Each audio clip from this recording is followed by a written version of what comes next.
So this boat's called the Gemini. Gemini, yes. Clamber in. Oh wow.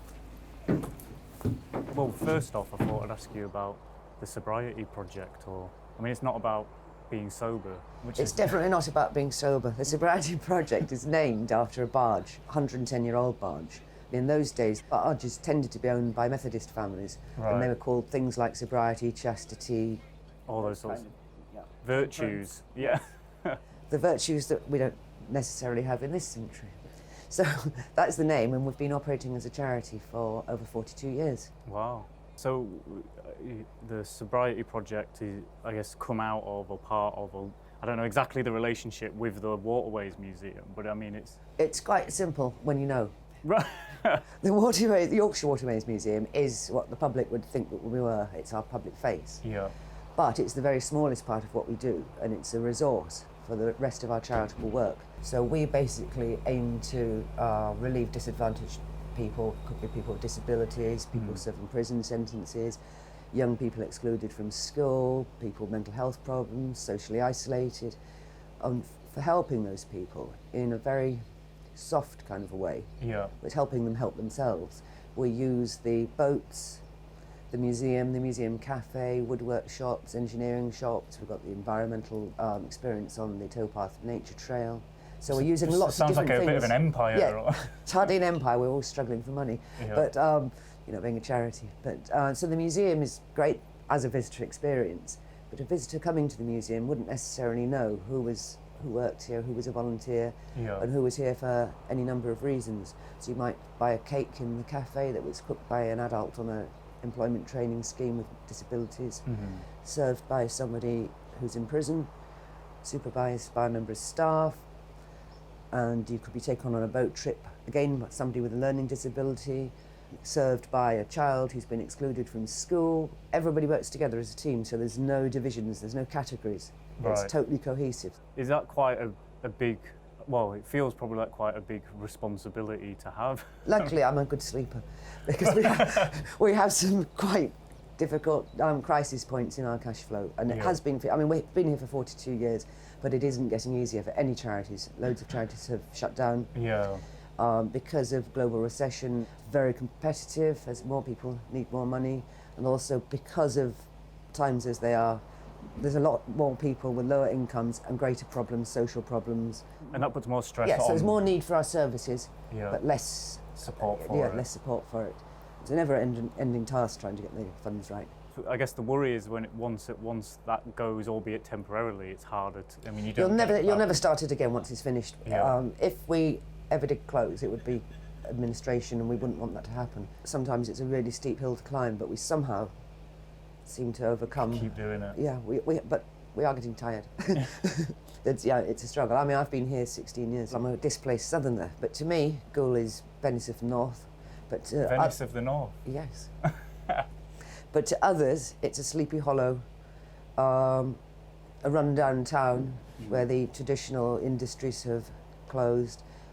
Goole was famous for its transportation of coal, using the tugs and Tom Puddings, bringing stuff in trains down the canal to the boat hoist just over there in the docks, and transferring the coal then into ships to go abroad and to Battersea Power Station. So when coal mining finished, obviously, Goole's part of it finished. As well, yeah. Yes. They used to call it, the coal was Goole's black gold. What is left? A lot has been reinvented. I'm very optimistic for the future of Goole, and in the time I've been here, I've seen it really develop. I've seen some great things happen. Yeah. Shipping still exists, obviously, but it's changed to containerised. So I think it's a way of people just changing the way they do things. I'm an artist when I'm not at work. And a hot air balloonist. Hot air balloonist? A hot air balloon sounds more interesting than it's great for a friend of mine in the village. She's got one, and so I'm part of the crew, and we get to take turns to fly. So when you're not on the boats, you're in the air? Yeah, I'm rarely in the boats, actually. It's probably the first time I've been on a boat. You said in your spare time you're an artist, then? Normally I paint very abstract but mythical type of animals. And we're going to be doing something in the York River Art Festival this summer, so I was getting some work ready for it. I'm also a Border Terrier lover. I've got two in the office. So I'm a part of a Facebook group. Right. And there was this poor man who had adopted an extra Border Terrier, which turned out suddenly lost its sight, and it needed a £4,000 operation. So we set up a donating campaign. And I wasn't really in a position to give much money, so I auctioned 3 paintings off. Are they of Border Terriers? Or? No, one's a hare. In fact, that one arrived yesterday at its new home in Swansea. Oh, great. One was painted especially for the campaign. So I raised a few £100 that way. That's great. So then... It's more than I need to get painting. Trying to sell something I painted. But I discovered something new this weekend. I also keep chickens. And because of a neighbourly dispute, somebody had to get rid of a massive chicken house.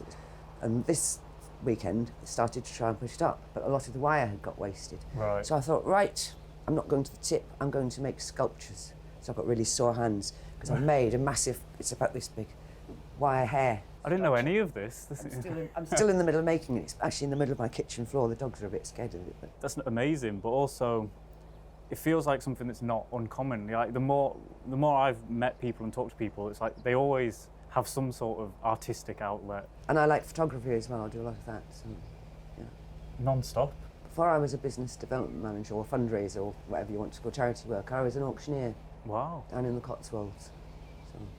So I can talk fast as well. But and bang a hammer. Well, it's still getting money, isn't it? I guess it's a absolutely. good skill to have. Seems to be all my jobs have been getting money, from auctioning to auctioning my own pictures to working here. Yeah. But I've never got any money. I've been a single parent all my life. So, cute little boat going by. Yeah, it's nice. But most people here don't know I paint.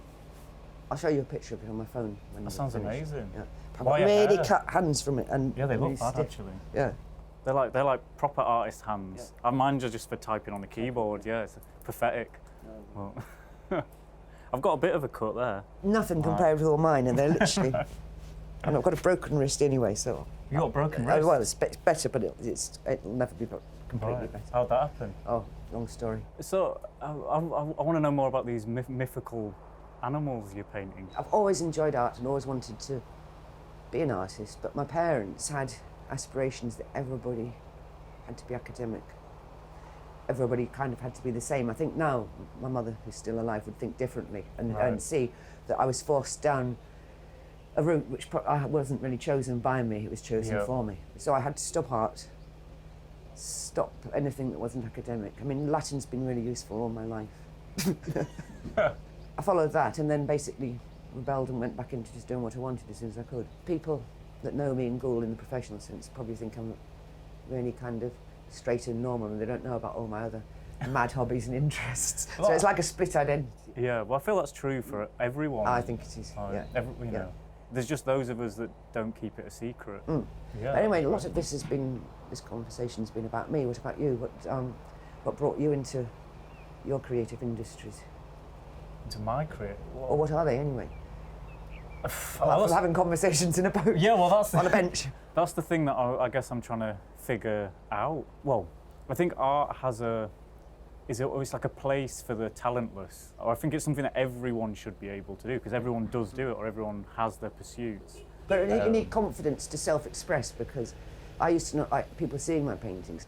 Yeah, the courage is a big part of it. I think, the courage of coming out of yourself, and I think you're really showing on the outside what you're feeling on the inside. Yeah. So who wants to do that to strangers? So it's self-expression in different medium, isn't it? I want to express that, but I'm in the process of still trying to figure out how to do that. And at the minute, I'm trying to get other people to do it for me. I think is what's happening with this. The experience I've had of art making on getting into these things is something that I want other people to have, or to at least encourage. Totally agree. Yeah. And I think, like you said, the sort of confidence or the courage in order to do that is a big step for a lot of people to take, because everything seems to, in the world we grow up in schools, in whatever, it almost discourages that. Yeah, and I think everybody feels judged. Yeah, absolutely. You're continually and judged. If you avoid kind of exposing your self-expression, then you're going to be less judged. I mean, I didn't know that you did this painting and sculpture and all. No, well, why would you? Yeah, but that's again, it's that. You know, I feel more confident that is less of a presumption, and probably true for everyone. Use Facebook as quite a massive part of my communication. Yes, it seems so. Hence, getting involved with trying to raise £4,000 to save a dog's sight. But it worked because everybody else copied me. As soon as I had the idea of auctioning something, because I could give a thing, but I couldn't give a lot of money. So I thought, if I do an auction, then everybody else started jumping on and auctioning stuff. So people were buying other people's things, but not. So the money was going straight to the man that had the dog. So it was brilliant. In 4 days, we got £4,000. That's incredible. So that's a really good use of Facebook. And the dog can still see? The dog's having its operation tomorrow. Tomorrow? Yeah. Oh, wow. Well, I hope it goes well. Yes, you have to let me know. And my dogs get a daily photograph on this I Love My Border Terrier site, doing ridiculous things, because we're always out walking in the wilds, teaching them tricks. Actually, one of the dogs isn't really mine. She belongs to the founder of this project, this organisation, 42 years ago. When she was in her litter, 6 of them, at 8 weeks old, they were ready to go to their new homes. 3 had gone and 3 were due to go the next day. 1 was going to Bob Watson, who founded this charity. Came home from work that day, the day before they were due to go, and there were only 2 puppies in the kitchen instead of 3. So I thought, that's ridiculous, how could it have got out? I'd had a plumber in the house, so I thought maybe it was in the garden. Neighbours searched and searched and searched, again using social media. I think we got nationwide, in fact international coverage. Wow. Because we realised a missing puppy. We realised it had been stolen. No way. Yes, it had been stolen from my house. And we all know how now, but it's too complicated to explain it here. So 8 weeks later, after massive Facebook search, we found Meggie, running across the road about 10 miles from my house, covered in horse poo. Oh, that's amazing. It's a really weird story, though. It's covered in newspapers, everything. Yeah. Power of media is unbelievable. Well, you know, a little puppy. Oh. Presumably, sort of social media and having that quick access things is probably very good for somewhere like Gaul, because, like you said, it's quite insular. Or, I mean, geographically, it's very cut off. There's not much. Geographically, it's very cut off, and public transport's poor. Although transport, if you drive, is brilliant because you're on the motorway network or the canal network if you have a boat. But it doesn't look to its county town like Beverley for doing things. Gaul people tend to do things in Gaul. Social media has been absolutely brilliant and it's well used. I know Facebook can be a really bad thing and can cause problems with bullying in young people and all sorts, but it has used correctly and light-heartedly. But ultimately, it's a tool to be used one way or the other. I never would have got that puppy back had it not been for social media. Absolutely never. Well, that's, that's me convinced. Yeah, that's me convinced. Anything that rescues a dog is good in my book. Yeah, good in my books too. So yeah, I am involved in all sorts of weird and wonderful things. When do you stop? When I'm asleep. And then you said you're a good sleeper, and this is why you're a good sleeper. And then I'm dreaming. To exhaust yourself. And I'm dreaming of how to raise the next penny for here when I'm asleep. Yeah. So I don't quite shut down. So what brought you to Gaul? I loved it. As I say, I'm a displaced southerner, but one of my sisters was actually up here at the time. Okay, so I kind of followed. Now they're all back in wherever they should be, down in the south. Life here is so different. And I've just developed and flourished in it in some kind of a strange way. Yeah. But it's just very different from the kind of dinner party circuit and kind of things that they do down there. Right, I wouldn't know really. No, well, you wouldn't want to know. It's just the typical professional kind of yuppie type of environment. And I think it's quite fake, really. With here in Gaul, that just none of that exists. There's a whole area of society that doesn't happen. Yeah. And nobody has to pretend. There's very little hierarchy as well. Nobody has to pretend or show off or be what they're not. So I think I found it easier to find my artistic side, instincts to come out because nobody cared. You could be whoever you wanted, or you could be yourself, which is what I am, and allow your imagination not to be made claustrophobic by other people's opinions.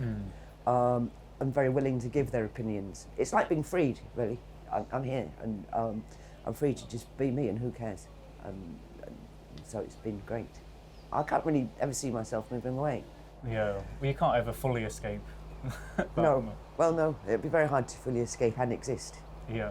Because to exist, you've got to be around. Yeah, you've got to be there with community, and it's 2 ways. Yeah, I think existence in itself is a 2-way thing, 3-way, 4-way, 5-way. You'll never be just a silo in the sea. No.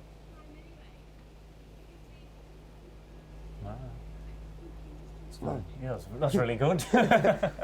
Find me, but I'll find you. Oh, it's I'm gonna copy your technique. No, it's been great.